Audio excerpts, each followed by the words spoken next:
Yes, it's John G. Sutton, Tales from the Jails. Thank you very much for watching this little channel of mine.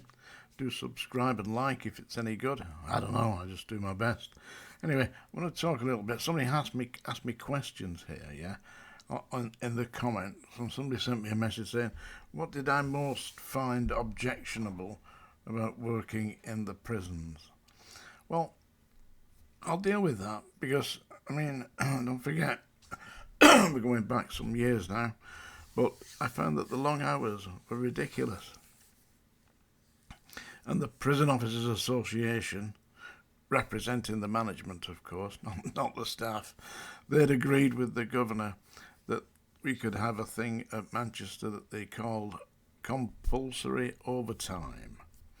Yeah, now compulsory overtime meant that when you were actually scheduled for a rest day, they could just call you in without reference to you, without asking you, did you want to work overtime on that day, or did you want to have the day off?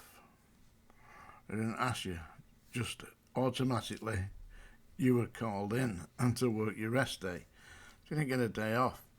Now, every other weekend was scheduled as time off. So one week you'd work Saturday, Sunday. The next week you'd have Saturday, Sunday off. Excuse me. So basically, they didn't even ask you. They just scheduled you to work either a Saturday or a Sunday, whichever they saw fit. And if you went in and asked them, they'd put you down for both days. Seriously. I knew staff that had actually worked long shifts, 7 in the morning till 9 o'clock at night, 30 days on the trot. How can you do that and actually survive? There was a character there that they called, I've told you this story before, they called him Coco Bennett. Coco Bennett, yeah, because what he did was he worked late shifts all the way through. That's, from 5:30 till 9 o'clock at night, yeah. He worked those shifts all the way through, 30 odd days, 40 days at a time, never stopped. And they called him Coco Bennett because at night, round about 7:30, 8 o'clock, you took a aluminium bucket round with tea or coffee or cocoa. It wasn't coffee, cocoa, yeah. And that's why they called him Coco Bennett, because he used to go around with the cocoa at night, night after night after night after night. Imagine doing that. So I objected to the excessively long hours and the compulsory overtime, and I went to see the chairman of the Prison Officers Association, a man called Brian Baldwin. I said, look, I'm trying to study. I was doing a course at Manchester University, and I was trying to study and get time off to attend the course because we had lectures. I think it was once or sometimes twice a week. Yeah, because I was doing it part-time, so the lectures were at night. But they wouldn't give me any time off to do the lectures, and I didn't give me any time off to do the reading and the writing the work that I had to do. So basically, I went to see the POA, the chairman of the POA, and said, listen, I don't want to do all this overtime. It's just ridiculous. I can't do that and study at the same time. No, I said, it's nothing to do with me whether you want to study or not. He said, in this prison, we've agreed with the governor that we'll have compulsory overtime. Otherwise, how are we going to staff the prison? So I told him that it's not really the responsibility of the Prison Officers Association to staff the prison. It's the responsibility of the union to represent its members. And me, as a member, I object to being forced to work my shifts when I'm supposed to be off duty. I said, well, that's the agreement that we've made with the governor. So I said, all right, well, we'll see about this. So I got myself a A4 sheet of paper, and I wrote out, I'm required to be working to my contract. I can't do all these excessive hours, and I took it into the duty, the unit that actually sorted out your duties, the duty principal officer, and that gave it to him. He said, you can't do this. We have an agreement with the POA, and the POA say that you will work overtime. So I was really snookered, you know. They insisted that I work overtime. Imagine that. And at the same time, the government was paying for me to do the course at Manchester University. They were paying, but I wasn't getting any time off to do it. It was very frustrating, I tell you. That's one of the big grumble I had with the POA and with the prisons. I mean, you can imagine, you know, if you were working, say you were working, I don't know, anywhere, and they said to you, well, instead of having the weekend off, you got to work all weekend. All right, they paid you, but they didn't pay you a great deal anyway. And the idea was that I was studying to get myself out of there and get myself a better job. Que sera, sera, they wasn't going to have it, were they? But that's what they did, yeah. And nowadays they're understaffed, aren't they? By deliberately understaffing, yeah. Deliberately rearranging the shifts so that there's virtually very few people on duty. At the Scrubs, where we had 200 inmates on the landing, and there were 5 of us. One was in the office sorting out the mail and all the rest of it, and there were 4 of us on the landing to 200 inmates. I mean, the odds aren't very good, are they? Yeah. Mind you, everybody knew what to do in them days. If it kicked off, then you all went in, you know. Not like now, ooh, what am I going to do? Ooh, I can't do that. No, in them days, it was straight in. And they whipped them down and stuck them in an empty cell, you know. But these days, they don't do it. They've lost the plot, lost the landings. But that's what I objected to. That was a big thing.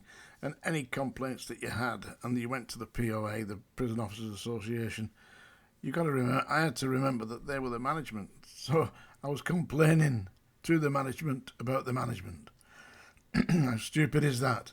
Anyway, I'm going to do, not singing today. I'm not going to sing to you today, but I'm going to ding the ding dong dinger, because I'm going to read you one of my poems. I'm sure, yeah. By the way, some character on here calling himself Larry has said that I should wrap this moustache around my neck and string myself up from the ceiling. That's not very nice, is it, Larry? Eh? Not when my wife bought me a nice new rope.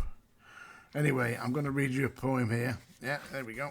It's called Confessions of the Teletubbies. Can you see that? Yeah, Confessions of the Teletubbies. It's from my book. Yeah. Are you sitting comfortably? I'm going to bugger that up for you now. Confessions of the Teletubbies by John G. Sutton. My name is Tinky Winky, and I'm a Teletubby on TV. The children love to watch us, but they don't know the truth about me. I was born and raised in Merseyside, where the Beatles were the rage. At school I was the teacher's pet. He kept me in a cage. My mother was a dancer on the tables in a pub. Father, he had lots of names: Eric, Jim, Bill and Bob. Our home was in Mandela House, 14 stories tall. We had no gas or electric. In fact, we got bugger all. But I soon learned to amuse myself in that flat so high and stinky. And I've only been arrested twice playing with my Tinky Winky. My name is Dipsy, and I'm a Teletubby on TV. The children love to watch us, but they don't know a thing about me. I was born in Southport, where the ladies and gentlefolk stay. It was there I learned about boozing from my father, who supped night and day.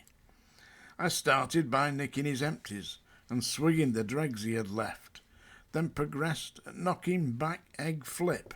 The gin and the whiskey were next. Age 15 I drank like a squaddy, and swore like a trooper as well, mixing strong cider with sherry. I was on my way to hell. Then one day I tried a new mixture called Jake. Meths and coke made me tipsy. The police led me off in a quick step, and the doctor said I was a dipsy. My name is Poe, and I'm a Teletubby on TV. The children all love to watch us, but they know bugger all about me.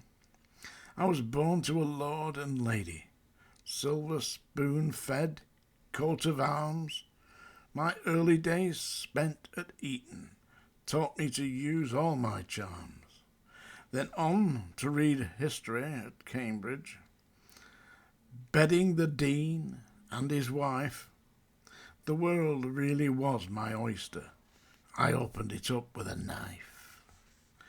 In the city I certainly prospered, cutting deals from the inside, of course, ripping off the pension schemes my way, and showed no remorse. Then some inland revenue bounder discovered my tax fraud, 6 years in a cell doing porridge. For a loo, just a dirty old Poe. My name is Lala.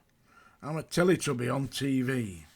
The children all love to watch us, but they don't know a thing about me. Born male, but unsure of my gender. Mother always wanted a girl. She curled my hair, I was slender. In high heels I could do quite a twirl. At school I was the heroine, played Juliet to a rough Romeo. The gym teacher taught me funny press-ups. He said I could call him Joe. I loved the village people, YMCA, in the Navy. I met lots of interesting sailors in the bars down by the quay. Some say that I'm a transvestite. They laugh at my padded bra and smile at the pink frilly undries. Who cares? I'm free. La la la. And that is the tale of the Teletubbies. Each one's a sinner, it's true. But people, don't judge them too harshly.